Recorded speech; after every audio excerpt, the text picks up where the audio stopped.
እስቲ ዛሬ አንድ ልብን ሰባሪ የሆነ የሂሳብ ስሌት አብረን እንስራ። ማንም ሰው እንዲነግርህ የማይፈልገው አስፈሪ እውነት ፊት ለፊት እንጋፈጠው። ስራ ከጀመርክ የመጀመሪያ ቀን አንስቶ እስከ ዛሬው ዕለት ድረስ በደሞዝ፣ በንግድ ትርፍ፣ በኮሚሽን ወይም በተለያዩ መንገዶች በእጅ ላይ ያለውን አጠቃላይ የገንዘብ መጠን አስበው። ይህንን አሃዝ ወደ ኋላ ተመልሰህ ስታስበው ክፉኛ ትደነግጣለህ። ባለፉት 10፣ 15 ወይም 20 ዓመታት ውስጥ በመቶ ሺዎች ምናልባትም በሚሊዮን የሚቆጠሩ ዶላሮች በእጅህ አልፈዋል። አሁን ግን ከህልም ዓለም ወጥተን ወደ እውነታው እንምጣ። ያ ሁሉ ግዙፍ ካፒታል እንደ ውሃ በእጅህ አልፎ ዛሬ በስምህ ባለው ካዝና፣ በባንክ አካውንትና በኢንቨስትመንት ውስጥ ስንት ቀረ?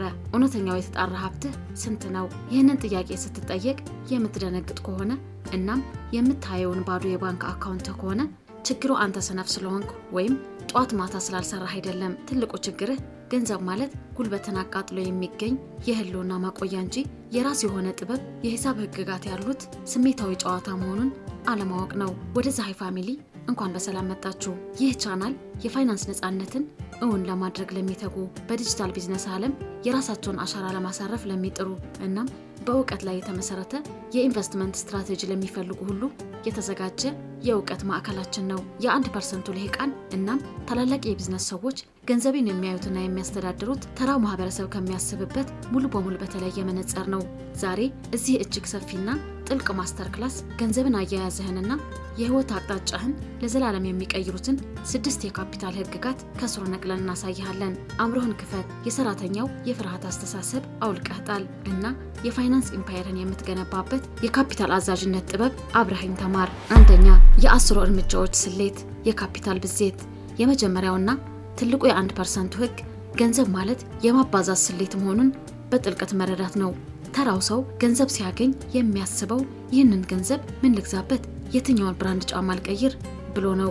ይህ የመቀነስና የኪሳራ ስሌት ነው። ብልህ ኢንቨስተሮች ግን አዲስ ካፒታል እጃቸው ሲገባ የሚያስቡት ይህንን ካፒታል በምን ያክል ፍጥነትና በየትኛውም ስትራቴጂ ደብል አድርገው ይችላለሁ ብለው ነው።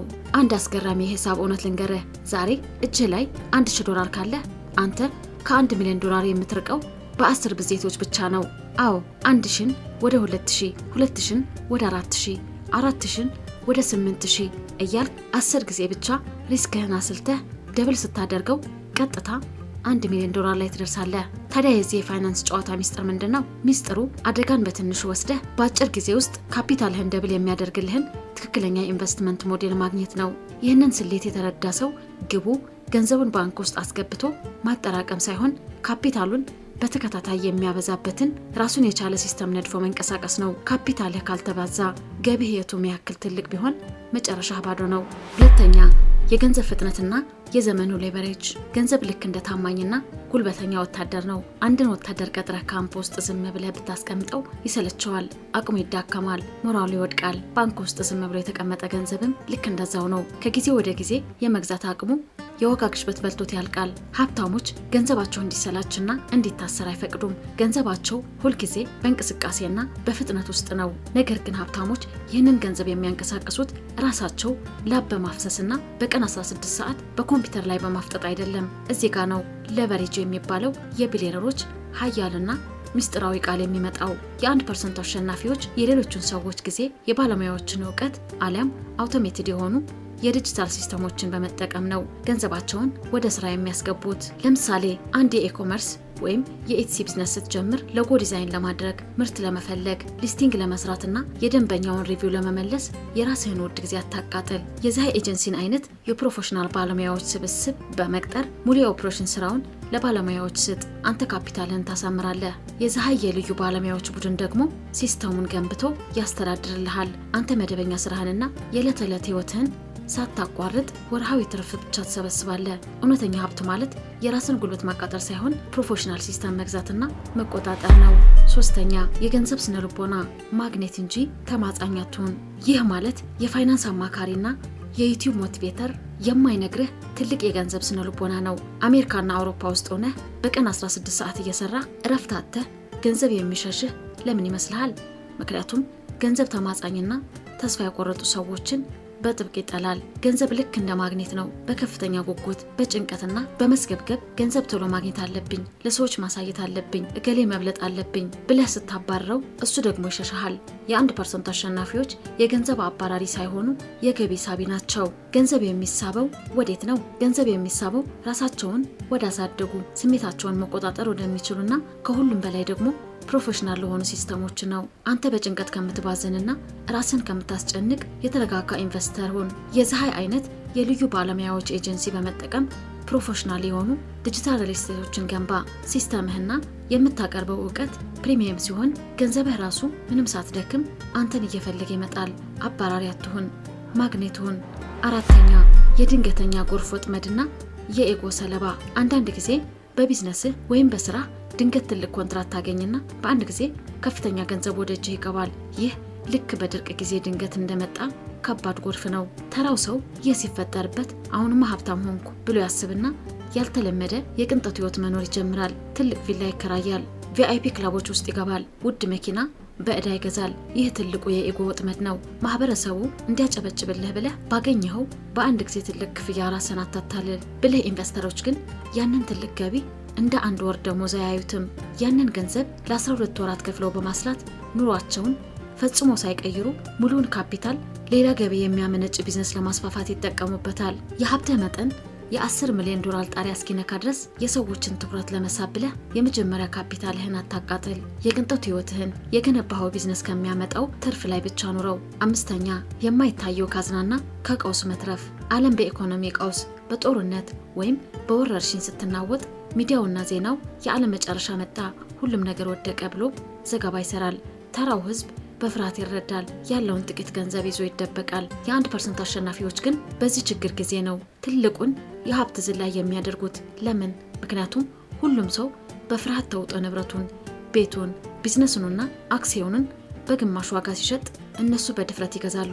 ይህንን ለማድረግ ደግሞ ማንም ሰው የማያውቀው የማይታይ ካዝና አላቸው። ይህ ካዝና ለመዝናኛ፣ ለሰርግ ወይም ለተራ ችግር የተዘጋጀ ገንዘብ አይደለም። ይህ ጥሬ ገንዘብ ከካዝና ዓለም ሲደናገጥ እነሱ ምርጥ ንብረቶችን በቅናሽ ገበያ ሰብስበው የሚገዙበት የስትራቴጂ ካዝና ነው። አስታውስ፣ የኢኮኖሚ ቀውስ ለድሆችና ላልተዘጋጁ ሰዎች አደጋ ነው። ለባለ ሀብቶች ግን ትልቅ የሀብት ማስተላለፊያና የካፒታል ማሳደጊያ መሳለል ነው።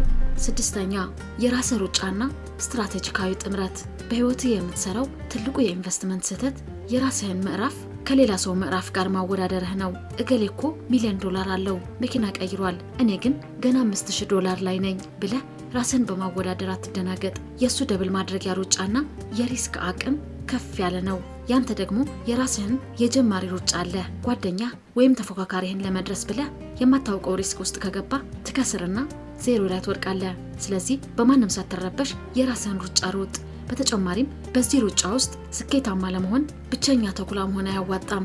ማንም ሰው ብቻውን ኢምፓየር መገንባት አይችልም። የ1% ልሂቃን ሚስጥር ስትራቴጂካዊ ጥምረት መፍጠር ነው። እነሱ ሁሉንም ነገር ራሳቸው ለማድረግ አይሞክሩም። አዲስ የኢኮመርስ ቢዝነስ ወይም የዲጂታል ፕላትፎርም መክፈት ሲፈልጉ ከፕሮፌሽናል ኤጀንሲዎች ጋር አጋርነት ይፈጥራሉ። አንተ ካፒታልና ራዕይን ታመጣለህ። የፀሐይ ባለሙያዎች ደግሞ እውቀታቸውን፣ ልማዳቸውንና ሲስተማቸውን ያመጣሉ። ሁለታችሁም አብራችሁ ታተርፋላችሁ።